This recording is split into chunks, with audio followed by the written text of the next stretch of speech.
Greetings, my beautiful lovelies. It's Emmy. How are you? It's great to see you and welcome back. Today, I'm going to be trying a very few ingredient recipe because it sounds almost too good to be true. And I say very few ingredient recipe because some want to call it a 3 ingredient recipe, but then depending on how granular it gets, there could be a lot more. But the 3 ingredients are cottage cheese, flour, and baking powder to make bagels. We're not including the toppings. If you start including the toppings and the egg wash, we start to get to 4 to 5 ingredients. But you know, very few ingredients to make bagels in about a half an hour.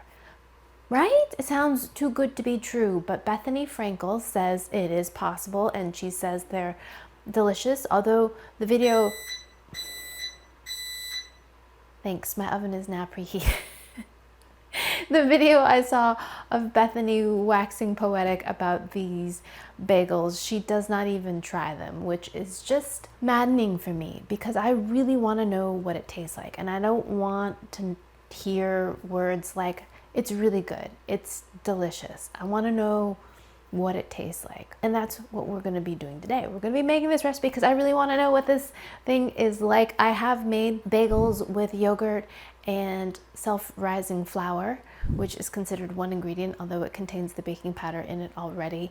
And that was interesting. I've also made donuts with 2 ingredients. You should definitely check out those recipes down below. Cook them in the air fryer, cook them in the oven, I believe, as well.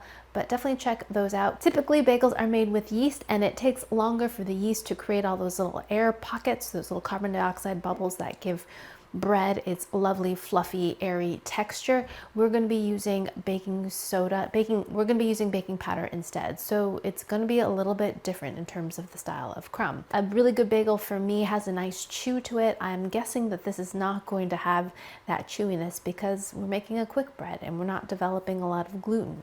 But we will not know until we actually try this. Now, another reason why this recipe is interesting is that it uses a good amount of cottage cheese. So cottage cheese has been a very trendy ingredient for the past year or so. People are looking for ways to add more protein into their diet. So cottage cheese is a pretty bland, blank canvas that you can add to different things to make things more protein rich. Is that considered healthier? Not sure, but if you're looking for more protein, then maybe that is the case. So enough yip yapping, let's go ahead and get started. So first thing we need to do is whip our cottage cheese. Now, whipped cottage cheese means you need to blend it. So I got this brand Good. Many people say this is the best, Good Culture. So it does have active cultures in it, which is great. That means there are probiotics, which are great for your gut. I like that. Very creamy, rich, with a nice tang, but not so tangy as yogurt, but very milky. Nice, not watery. Curds are small and large. And I wonder if it will give me any stomach issues, but since it's cultured, maybe it won't. Oh, that's great. So 1.25 cups. We're just gonna puree this. You can call it whipped if you like, but we're just blending this up.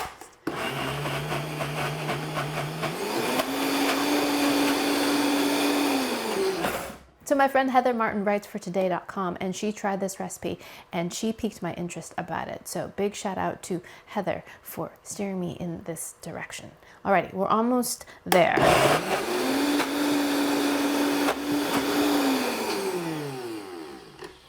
Now, I've tried these quick bread recipes with Greek style yogurt before, but I'm curious to see how cottage cheese is similar and or different. So into the bowl this goes. And it is very thick. Now, Bethy says that this is going to be very thick and sticky, the consistency of this dough. Okay, I think that's about as good as I'm going to get. So to this, we are adding 1.5 teaspoons of baking powder. And then a cup of all-purpose flour. Now, I have made bagels from scratch. It was quite a while ago.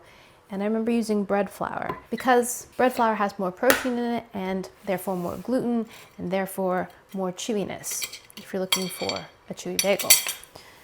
But we're just using AP here, and I'm using a bread whisk. Love this thing. It's really great for mixing bread dough or really thick batters. Does it very, very quickly.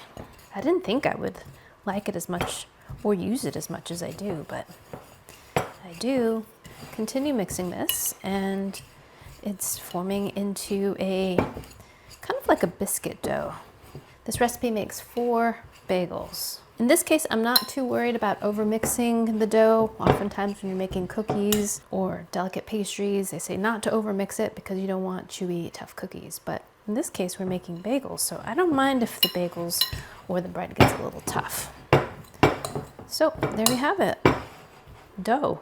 So I have a rimmed baking pan that's lined with some parchment, and we are going to divide this into 4 equal balls. So we get 4 bagels. Just going to use my pastry cutter to do that cutting. 1, 2, 3, 4. I'm going to roll them a bit to get a round shape, and then we're going to make a hole in the middle. So as you heard earlier, my oven is preheated at 375 degrees, and Bethenny said that she accidentally preheated her baking pan and it made for a crisper bottom. So I have put my baking steel in the oven and have had it preheating along with the oven. So now we've got these balls here. I'm flattening them out, and now I'm going to take a chopstick and poke a hole in the middle. Maybe I should use something a little wider, like the handle of my bread whisk. So I'm dampening the back of my silicone spatula a bit, and I think that's a better way to keep the tool from sticking to the dough because it is very sticky.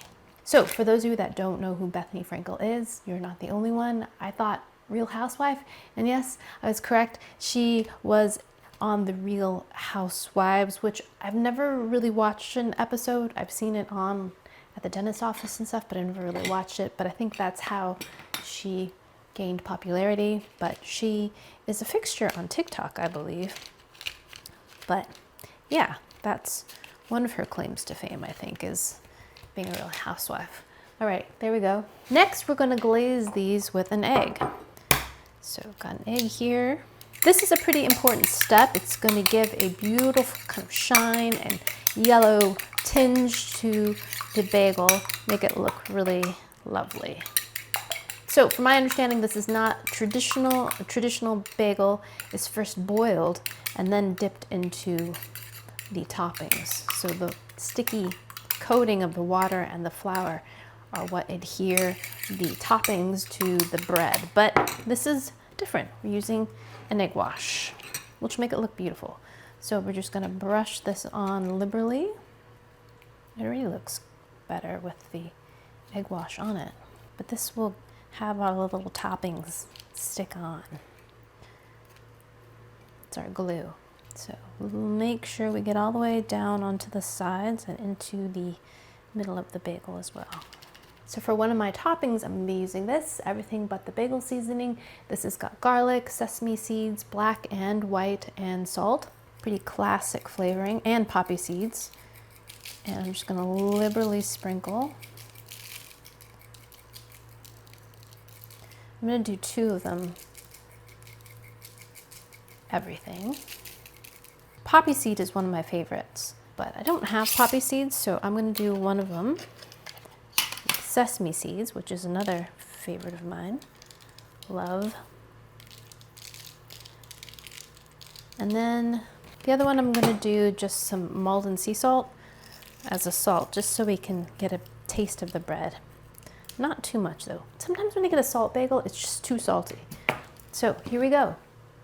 2 everything, 1 salt, 1 sesame. into a preheated 375-degree oven for 25 to 35 minutes or until everything is golden and happy. And then we're going to let them cool for 5 minutes before we cut them open and give them a taste. 5 minutes or longer, maybe a little bit longer, so that they're not just like super hot, but warm. Yes. Alrighty, my lovelies, I'll see you in a little bit.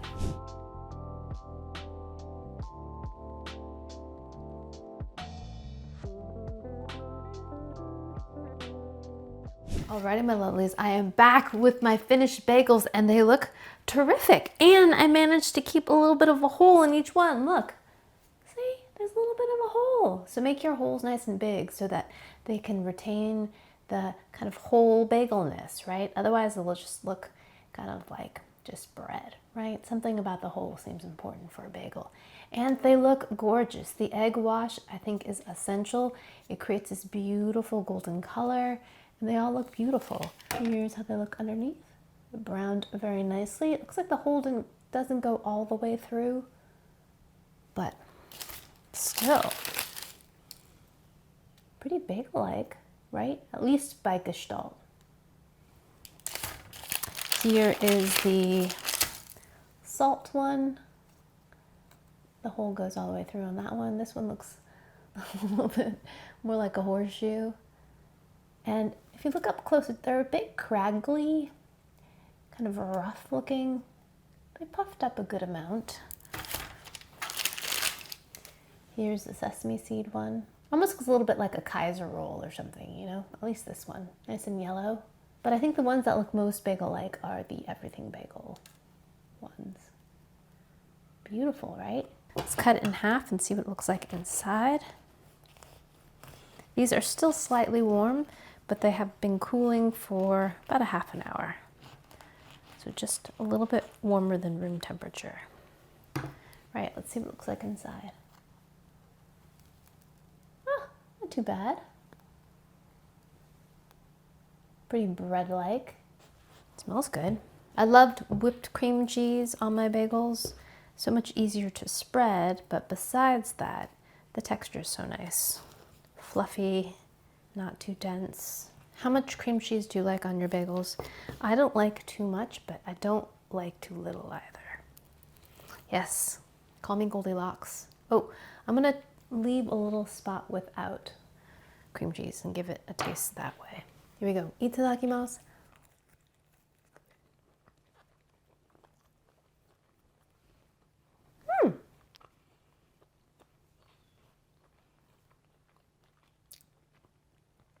Pretty good for bread that's just been made in about a half an hour. Even though everything on the bagel seasoning is on the top of the bagel and this is the bottom, I'm still getting some of that flavor. It's on the sides here and it's great. It definitely makes it taste like a bagel. The texture, as I suspected, is different.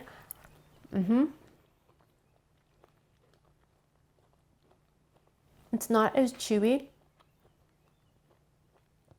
but it's very, very tasty. You don't need any additional salt whatsoever. The cottage cheese provides plenty of salt, and with the cream cheese is great. It's delicious. Let's try the top. Here we go.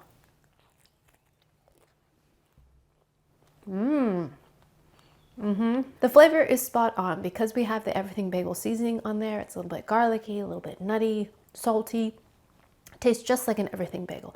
Texture's a little bit different. It's not as chewy. You don't have a little bit of a crackly shell. Although if you toasted this, it might be a little bit more toasted. It has a good texture though, and I think better than store-bought bagels because it's freshly made bread.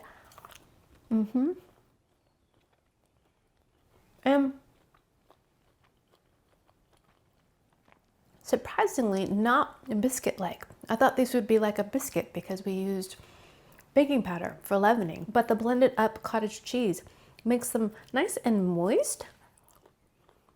And the crumb is great.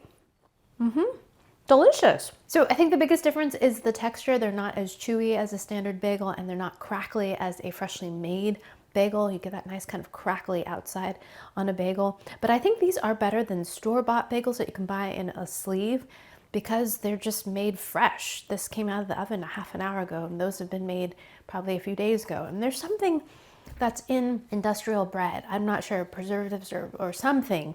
Maybe it's bread flavor enhancer that just tastes like industrial bread. I don't know what it is. Bakers, insiders, let me know what that flavor is, but this doesn't have it because we just made it. Having said that, tomorrow, the day after tomorrow, these might taste stale. You could retoast them. That often gets rid of any kind of stale flavors, makes it taste more freshly baked, but love that this comes together so stinking quick. Let's go ahead and try a different one. This is the salt bagel. So that will give us, I think, a better taste of what the bread tastes like just on its own and the texture. Here we go. Okay.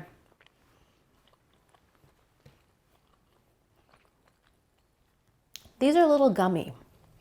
Okay, so I didn't slice this one open. When you slice it open and put cream cheese in it, you don't really notice it.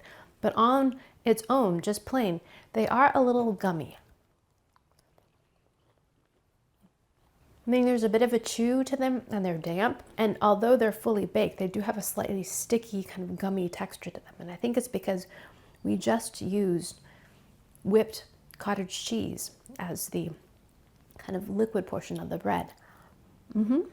But pretty good. I don't think I'd just eat the bagel like this. I would definitely slice it, toast it, and then fill it with something, cream cheese or sprouts, hummus, sliced avocado. Dress it any way you would make a typical sandwich or how you like your bagels. I'm glad I made the salt version because it gives you a real sense of what the bread texture and flavor is like. A little bit strange texture. Flavor too. The flavor is a little bit more scone-like. I can definitely taste it more now that I don't have the everything bagel all over it. Let's try the sesame seed. Wow. That's so silly. I didn't realize how much flavor sesame seeds impart on the bagel. A lot. Very, very nutty, very, very toasted.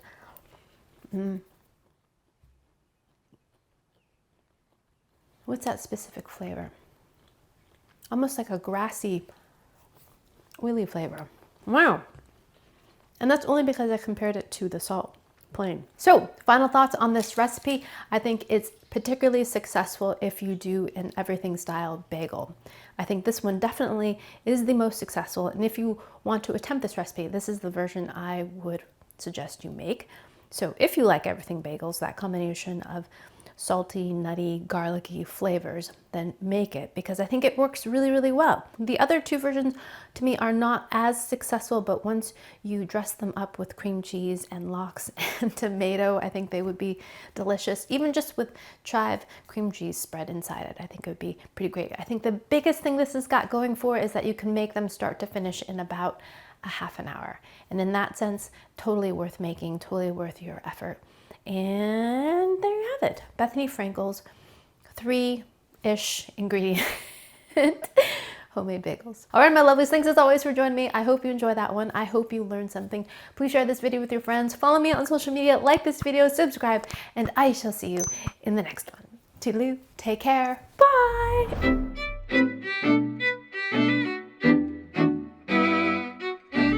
I almost forgot to say, get yourself an emmymade shirt. I'll put a link down below. Alrighty, lovelies. See you later.